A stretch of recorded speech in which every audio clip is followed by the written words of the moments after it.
Hey, David McGuffin here. Welcome to Travel Talk Tuesday.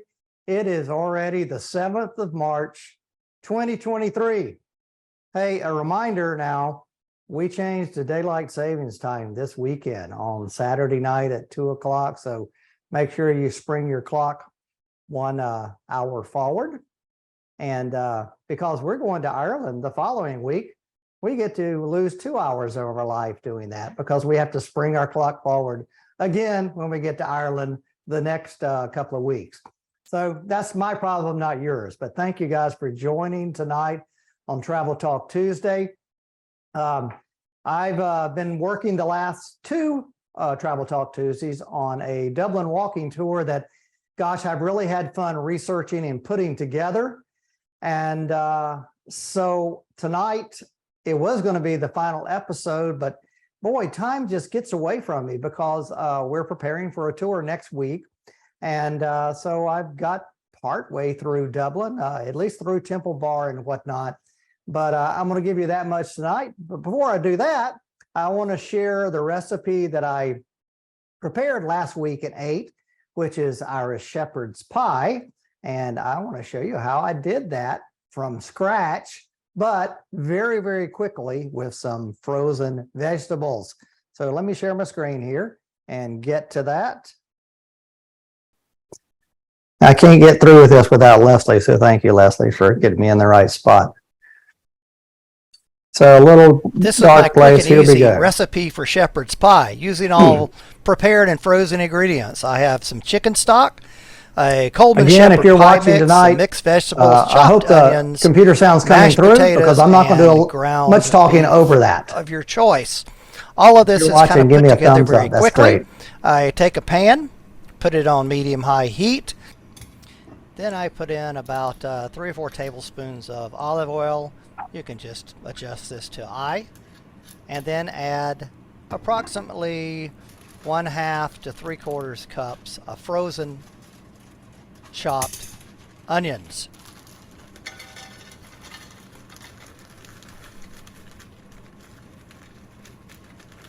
I let those onions melt and then saute until translucent, maybe about 5 minutes or so.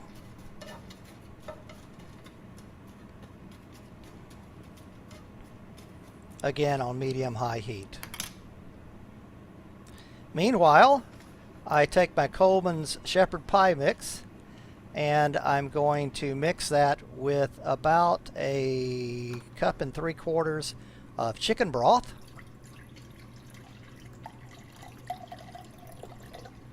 And this Coleman's shepherd pies mix is in your grocery store at the dry goods area, usually where like stovetop dressing and au gratin potatoes in boxes and all of that goes. This is the first time I've ever used it, but after tasting the recipe, it's a pretty good mix. Stir it up in chicken broth.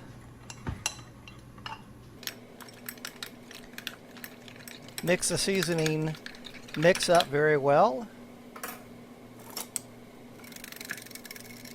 Stir it. Boy, I'm pretty quick on Set that. aside.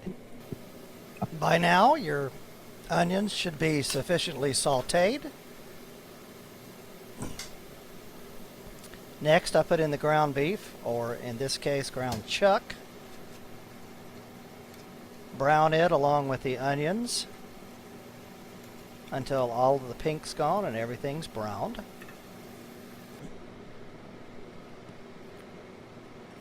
Then add in the Coleman shepherd pie mix for the seasoning and flavor. Let it come to a boil. Add in the what I call succotash, which is a mixture of carrots, green beans, corn, and English round peas.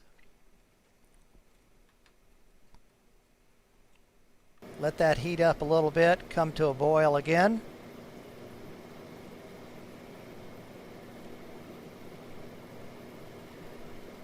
And then put a few dollops of mashed potatoes there.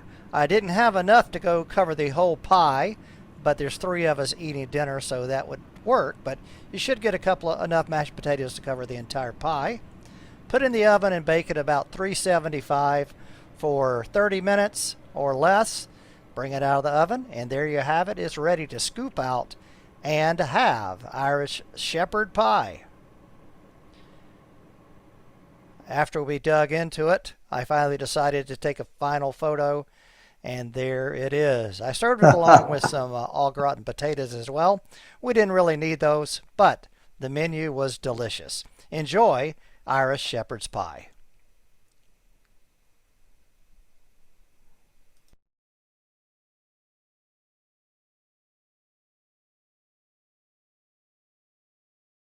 So back here full screen for a minute, and to let you know that, boy, that was really tasty. And hang on a minute. Uh-oh.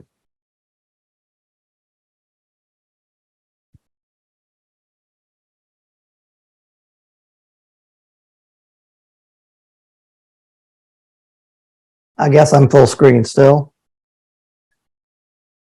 Yeah, a little technical difficulties there. That was really tasty, shepherd's pie, and it keeps well, and you can have it the next day as well, or the next day as well. The only thing I wish I would have done is had more mashed potatoes, but you saw all those ingredients were frozen, and everything went together in less than 20 minutes, and it could have been on the table in 30 minutes. So that's a great thing to do, especially when you're short on time and want something hearty. Now, as I told you, the last few weeks I've been working on a Dublin Walking Tour, which I've revamped. Back in 2005, I wrote my first Dublin Walking Tour, and I did write it and drew handmade maps and everything. And in those years, since 2005, Dublin has really, really changed. And so there's a light rail line going through the middle of town. The streets have been widened. A lot of pedestrian streets have been made out of what was former streets where trucks and traffic would be on. And so for years, I've been wanting to go back and revamp that. And so I have got it all written down. So it's in printed form. But then I came across this Google Maps, Google Earth Pro, and was able to begin using that, and bought a couple little controllers and stuff for it, and have had a great time kind of soaring around in a artificial drone and talking about the Dublin Walking Tour. So the last couple of weeks, we started at the top of O'Connell Street, up at Parnell Square in the Gardens of Remembrance, and we made our way down to the Spire. That's right there at the General Post Office. And tonight we're going to do from the Spire to the Haypenny Bridge, O'Connell Monument, up and down the River Liffey, and into Temple Bar. There's a whole nother series coming up later that I just am not going to get to for another few weeks, but that's coming up later. But tonight, I'm really proud of this segment that I presented. So let me share that, and we'll get going there.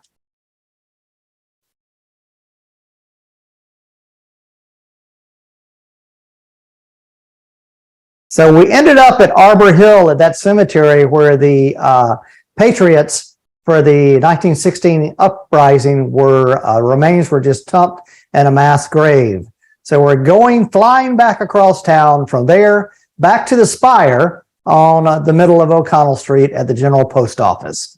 So there's the Spire there, soaring 330 feet up into the air. Back toward the Spire. $5 million piece of stainless steel is on the east side of the GPO. Here we go with a little Turn commentary down on this what's going on pedestrian next. street and head north along the wall of the GPO. I like to call Henry Street the local street. This is where the Irish go to shop for clothes, have a coffee, visit outdoor markets, take a stroll, and meet up with friends. A few blocks down, you'll find Moore Street on the right. Moore Street is loaded with outdoor markets each weekday morning. It's the home to FX Buckley, a famous meat shop known even today for its all-Irish beef, pork, chicken, and lamb. Henry Street was developed by Henry Moore, Earl of Drogheda. He named a lot of the streets in this area after himself, such as Henry Street, Moore Street, and Earl Street. Continue walking and taking in the crowds. The character and the vibe of the street changes with the time of day. Morning brings families and shoppers. Midday, you'll find the fast food and coffee shops filling up fast. By night, it's a place for all locals to rendezvous for dinner or a pub session. Arno's, on the left, is Ireland's oldest department store, founded in 1843. It sells everything from pharmacies to shoes, clothing, and sporting goods. Penny's department store on Mary Street began right here in 1969. It too is Irish owned and sells affordable clothing. Turn left on Liffey Street Upper. It runs west between Arno's and the British department store Mark and Spencer. Continue straight, cross the Red Lewis tram tracks, and jog onto Liffey Street Lower. In 1 block, you'll come to the River Liffey. Cross the street.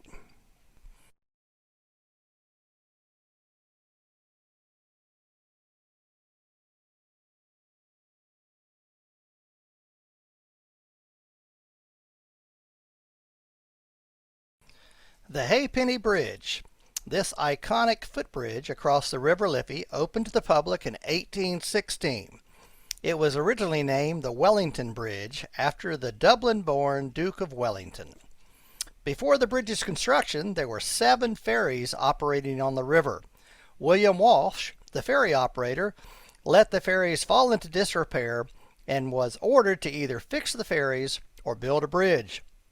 He chose to build a footbridge and was granted the right to collect a halfpenny toll from anyone crossing the bridge for 100 years. Turnstiles occupied each end of the bridge and accepted a halfpenny to open. Originally, the toll was based on the cost of riding the ferry across the river. Another condition placed on Mr. Walsh was that if the citizens of Dublin found that the bridge was objectionable within the first year, it would have to be removed at no cost to the city. Obviously, it stood the test of time. Toll was discontinued here in 1919. And in recent years its name has been officially changed to the Liffey Bridge, but Halfpenny seems to have stuck. Don't cross the bridge. We'll visit the other side shortly. Turn left and walk down the river on the dock-like walkway. Head over to the middle of the bridge in the pedestrian median. The wide O'Connell Street Bridge. Standing at the center of O'Connell Bridge, take a look around. This city covers a lot of territory and a lot of history. Look down the river to the south toward the new construction and multitude of cranes hanging in the air. The mouth of the River Liffey is that way, as well as a huge natural harbor. Liberty Hall is the 4th tallest building in Ireland and is historically significant as the headquarters of the Irish Transportation and General Workers Union and the Irish Citizens Army, the ICA. It was erected in 1965, and until the 21st century, it was Ireland's tallest building. Farther down the river, the large 18th century neoclassical building with the green patina copper dome is the Customs House, built by the English in the 18th century Georgian style. These next few sites may be beyond your sight of vision here from O'Connell Bridge, but if you have the time later, they all deserve a look. Beyond the 3rd bridge down the river is the Famine Memorial. In 1845, a fungal disease, or a potato blight, struck all of the potatoes in Ireland and wiped out 1/3 of the potato crop that year. This was a disaster to the peasants who relied upon it. Those who lived near the town were better off since the towns had other sources of food, but things got very bad for those living in rural areas. By 1846, the existing potato supplies had been sold out and many began to slowly starve. The British government made some effort by importing corn from the United States to feed the starving, and this helped prevent mass death for the first year of the famine. Then in 1846, the potato crop failed again, and this time wiped out almost all of the potatoes in Ireland. Thousands of people starved to death, particularly in the countryside. Additionally, many died of related diseases such as scurvy, typhus, and dysentery. Again, the British set up soup kitchens for the poor, but they drastically underestimated the scale of the disaster, and many people did not receive any aid at all. Rich British landlords evicted many peasants who could not pay their rent because they had no potatoes to sell. Even today, many cannot understand why Britain, apparently the richest nation on earth at the time, and with an empire stretching around the globe, could do nothing to help the starving Irish. Many believe that a combination of Irish overpopulation, racism, religious fanaticism, and poor economic policies all combined to allow the English to take a blind eye to that which was going on in Ireland at the time. A bit farther down the river is a replica ship, the Jenny Johnson, a three-masted ship that was originally built in Canada in 1847. The original Jenny Johnson was bought by the Tralee Company, a Kerry-based merchant named John Donovan and Sons. It was a cargo vessel and traded successfully between Tralee and North America for about 10 years. The trading pattern was to bring immigrants from Ireland to North America and then to bring timber back to Europe. The famine made a big impression upon this ship and many like her. She made her maiden voyage from Blennerville, County Kerry to Quebec on the 24th of April 1848 with 193 immigrants on board. As the effects of the famine ravaged on in Ireland, between 1848 and 1855, the Jenny Johnson made 16 voyages to North America, sailing to Quebec, Baltimore, and New York. On average, the length of the transatlantic journey was about 47 days. The most passengers she ever carried was 254, from Tralee to Quebec on the 17th of April, 1852. Hey, to kind of put this number in perspective, the replica ship is only licensed to carry 40 people, including the crew. In all its years, the Jenny Johnson never lost a soul. In 1858, en route to Quebec, with a cargo load of timber, she became waterlogged. The crew climbed into the riggings, and after 9 days clinging to their slowly sinking ship, they were rescued by a Dutch ship, the Sophia Elizabeth. Even in her loss and her sinking, she maintained her perfectly safety record of no deaths recorded. The Epic is a museum about Irish immigration and is well worth an hour of your time if you have it available. Farther downriver is the Samuel Beckett Bridge. The architect is Santiago Calatrava, a designer of a number of innovative bridges and buildings around the Dublin area. This is the second bridge in the area designed by Calatrava, the first being the James Joyce Bridge, which is further upstream.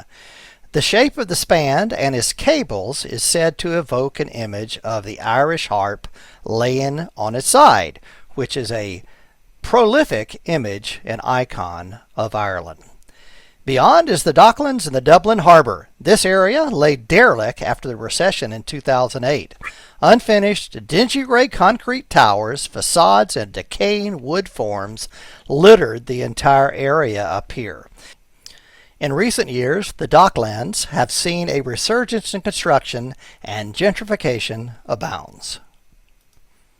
Now turn around and look upriver. To the north, lining the river are the back of the O'Connell Bridge, a grand promenade. To the left is the chic Temple Bar area, and to the right are the Henry Street shops. Farther upriver, on the right bank, you may see the green dome of Four Courts. The Four Courts is the principal seat of the Supreme Court, the Court of Appeals, the High Court, and Dublin Circuit Court. Another building in the Georgian neoclassical style, it was built here between 1786 to 1796. And beyond, on the left bank, you may see a conical stone tower with a green dome. This is located on the Guinness Brewery property and is a remnant of an old windmill. Beyond, still on the Guinness property, is the Guinness Storehouse and the Gravity Bar.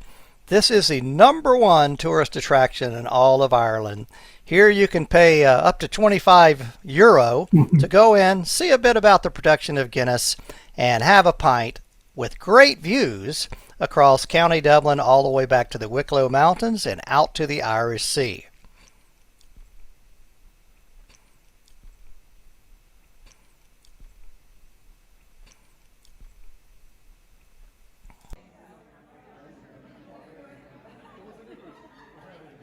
And this is a view from the Guinness Storehouse Sky Now, Bar. turn your attention and look up O'Connell Street. Back again at O'Connell Bridge, Just looking in at front of the you O'Connell is the Monument. Daniel O'Connell Monument.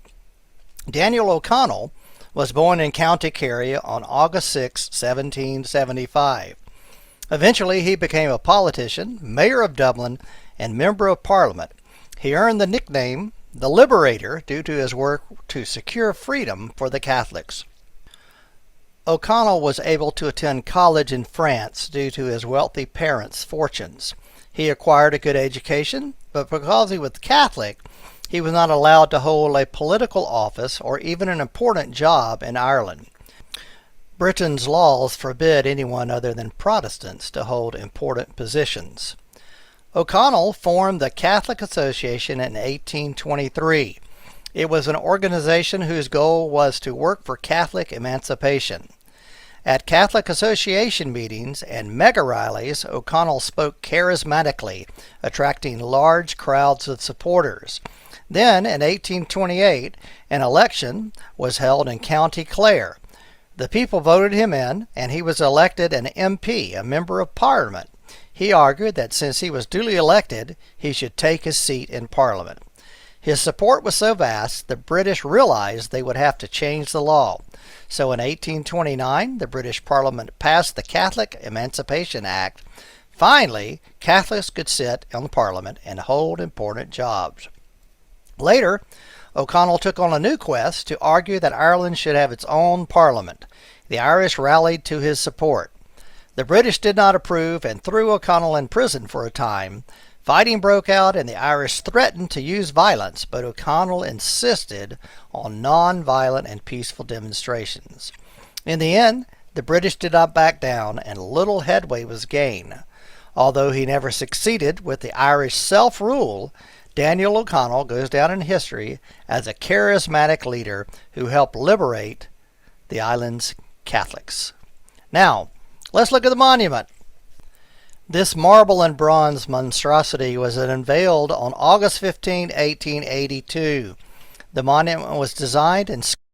I'm spending so much time on Daniel O'Connell because to the Irish, he's kind of like our Paul Revere and our George Washington, who fostered in all the ideals and helped the Irish people regain their independence from the British. It's kind of boring, probably all the history I'm telling you, but it's something well worth looking at and knowing that he really made a big difference. Standing on the monument, O'Connell is oriented pointing west across the river toward the Parliament building, symbolizing his persistent insistence over the Act of Union. At his feet are a pile of books thought to symbolize his education and eloquent arguments before the Parliament. Just before O'Connell is the Maid of Erin, pointing at O'Connell with one hand, holding the Act of Emancipation with her other. Laying at her feet are the broken shackles representing her break from bondage. Below is a frieze with more than 30 people representing the Catholic Church, professionals, trades, the arts, and peasantry. And at the base, notice the 4 winged women representing the virtues of patriotism, courage, eloquence, and fidelity. Finally, notice the pockmarked bullet holes from the 1916 Rising and the 1922-23 Civil War. Look for them up on the angels, on wings, an arm, or the chest of one, and on the man himself. So that photo, I can't believe it was the only one I have of the Daniel O'Connell monument, at least one I could put my hands on. And it was interesting, that was taken from the backside. And all these delivery guys, food delivery guys, were taking their break around that with their bicycles there and their little boxes on the back called Delivery Roo. and everything. They were taking a break there. You can believe me, when I show up in Dublin next week, I'm going to get some really good photos of the O'Connell Monument. By the way, we're taking a band there. The Spruce Creek High School Marching Band from Port Orange, Florida, is going to be marching right down O'Connell Street here on March 17th. I'll put the link up. The parade begins at 12 noon, which is going to be, I think, about 6 a.m. because of the daylight saving time difference here. And so they'll be marching right down O'Connell Street, right past this monument. And when they hit that bridge, that's where they show up on the National Irish TV. There'll be 500,000 people lining the streets here in Dublin, along with the other 5 million people in Ireland watching that presentation. It's a big deal on the RTE show there in Ireland. Okay, moving across the bridge. Walk across the O'Connell Bridge. When the road divides, take the right fork, that's Westmoreland Street. Hug the right side of the road. Soon you'll come to Fleet Street on your right. Turn right onto Fleet Street. Fleet Street defines the neighborhood in which you are now standing. Now it's known as Dublin's best district for popular bars, pubs, traditional music, trendy nightclubs, and an artist's mecca. But it has not always been such. In the Middle Ages, this area along the banks of the Liffey was St. Andrew's Parish, a suburb outside the city walls. In the 14th century, it was abandoned due to constant attacks from the native Irish via the River Liffey. In the 17th century, when Dublin was thriving as a second city of Britain, wealthy English families settled here. They built Georgian mansions with fancy backyard gardens flowing down to the banks of the Liffey. The Liffey at that time had no retaining walls, just a muddy sandbar changing with each day's tide. Soon you'll come to the Hard Rock Cafe on the right. Skip it, you don't need to stop here. Then another block on the left, find the yellow multi-story building, Oliver St. John Gogarty. This is an iconic pub in the Temple Bar district, and although Oliver... I'll stop it here because you notice this photo I must have taken in 2021 in July when Ireland just opened up. All the pubs were closed, so you can see the windows and everything of this pub are boarded up. Believe me, it's back in action right now, and everything is going strong. But it just always marvels me that there's just so few people on the streets. Or pub. He was quite a character and worthy of being remembered here. You see, Oliver St. John Gogarty was born in Rutland Square in Dublin in 1878. By the way, you visited Rutland Square on this walk, now known as Parnell Square and the Garden of Remembrance. Oliver St. John Gogarty was a poet, an author, a physician, politician, and an activist. If you stumbled through the reading of the first chapter of James Joyce's Ulysses, he was the inspiration of Joyce's character Buck Mulligan. Continue walking on Fleet Street and wander while I tell you a little more about Temple Bar. The banks of the Liffey reached this street in the early 17th century. When mansions began to pop up here, this was the front yard. The marshy area between here and the Liffey on your right were filled in and transformed into backyard gardens. Sir William Temple owned one of these mansions in the early 1600s, and it is thought that the name Temple's Bar originated here. William Temple was the provost of Trinity College from 1609 until his death in 1627. However, William Temple living here may have contributed to its name, but another more famous Temple Bar in London on the bank of the Thames is probably the primary origin of Dublin's Temple Bar name. In the 18th century, there was a decline of those mansions along the riverbank, and Temple Bar became Dublin's red light district. In succeeding centuries, it slowly declined, and by the turn of the 20th century, it was a neglected area suffering from urban decay and derelict buildings. When the 1970s rolled around, Temple Bar was blighted, littered with crumbled buildings, and loaded with vagrants, druggies, and trash. the state-owned bus company, CIE, proposed to demolish the entire district and build a modern bus depot. CIE purchased the old crumbling buildings, but there was a lot of red tape to navigate with the Zoning and Planning Commission. It took years, and in the meantime, the old buildings were let out to low-rent tenants. Back in the 1980s, this attracted small mom-and-pop shops, artists, galleries, and entertainers. Meanwhile, plans proceeded to demolish the district, put in underground parking, a multi-story shopping center, and the bus station on the third level. Long ramps would be built up to the third story to accommodate double-decker buses. By the 1990s, there was still no bus depot, and the former derelict Temple Bar was loaded with small businesses, pubs, and galleries. Protest abound. Finally, Ireland's leader, the Taoiseach, stepped in and secured funding for a government not-for-profit company called Temple Bar Properties to oversee the gentrification and preservation of what became modern-day Temple Bar, Dublin's cultural quarter. Well, by now you've probably walked a block or so and arrived at Temple Bar Square. This is the heart of Temple Bar. Look up Crown Alley to the left. About half a block down is Leo Burdock's Fish and Chip, what most name is Dublin's finest chippy, a takeaway fish and chip shop. Next door is my favorite pub, the Old Storehouse. Well, we've got about 10 minutes remaining on this tour, but maybe you'll come back here later for a bit of food and a pint. Continue walking on Temple Bar Street, the Liffey to your right.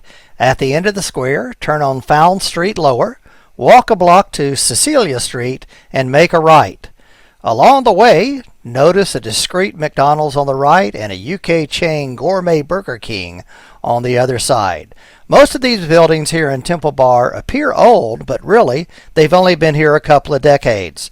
The cobbles, too, they were trucked in to provide an old, historic feel to the area. Pre-renovation, Temple Bar really looked like this, but by the 1980s and 1990s, their structural integrity had disintegrated, making most of the buildings uninhabitable.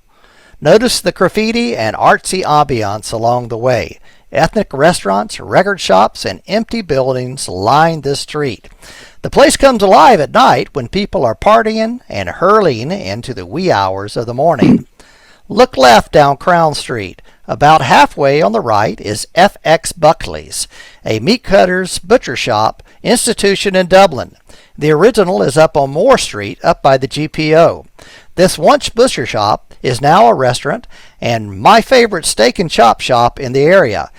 If you want to eat here later, be sure to pop in or call to make a reservation. They only have a few tables. Now look up in front of you. The red building in the distance with pictures and murals is the Wall of Fame, a museum honoring musicians with ties to Ireland. Walk up closer for a look. You can see some of the murals as a picture of YouTube, the Cranberries, Sinead O'Connor, Van Morrison, Phil Lynott, and more. This wall is part of the Irish Rock and Roll Museum, and if you're into that kind of music scene, it's worth an hour to have a look around. Speaking of music, let's not forget about traditional Irish music, or trad as they call it.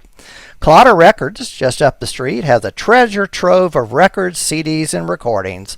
Plus, there's usually a knowledgeable staff member there to get you into the trad scene. Okay, let's finish this portion of the walk. Turn right at the Irish Rock and Roll Museum and walk on up to Temple Lane South, back to Essex Street and Temple Bar Square. Well, this ends the part of the tour for now. There's a bit more to see in Dublin, but I think you might want a pint and something to eat. You'll not find any bad choices here. All the pubs and restaurants serve good food and good drink. We'll catch up later for part 2 of this walk, but for now, enjoy the ambience. Sláinte.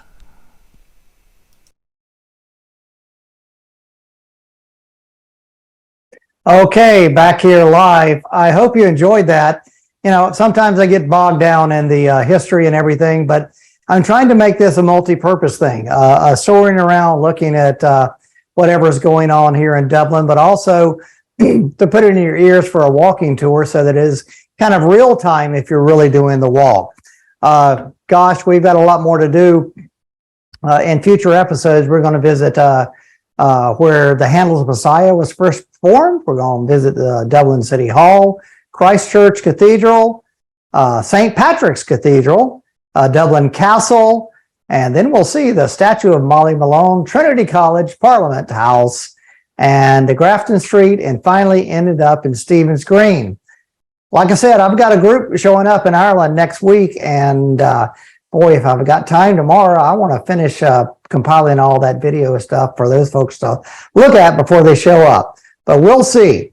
So we're going to put a hiatus on Travel Talk Tuesday for the next few weeks because I'll be traveling in Ireland, and we'll also be traveling over in London and Paris. I've got that tour, my first tour of the year, going on as well. And then from that point on, everything just goes haywire and crazy because we got tours all over Europe the rest of the summer and fall. But thank you guys for tuning in tonight. And I think the next time we're going to have a Travel Talk Tuesday episode is going to be my recording from St. Paddy's Day on March the 17th in Dublin. And that's going to premiere like 2 or 3 weeks from now on... Leslie, do you know what day that is? April the something.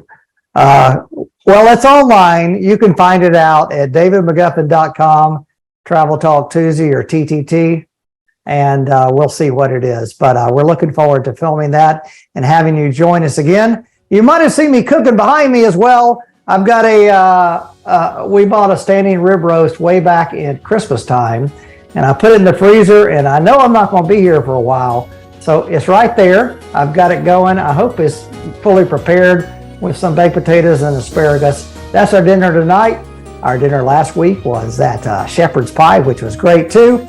So until a couple of weeks from now, thank you guys for tuning in, and your adventure starts right here with David McGuffin's Exploring Europe.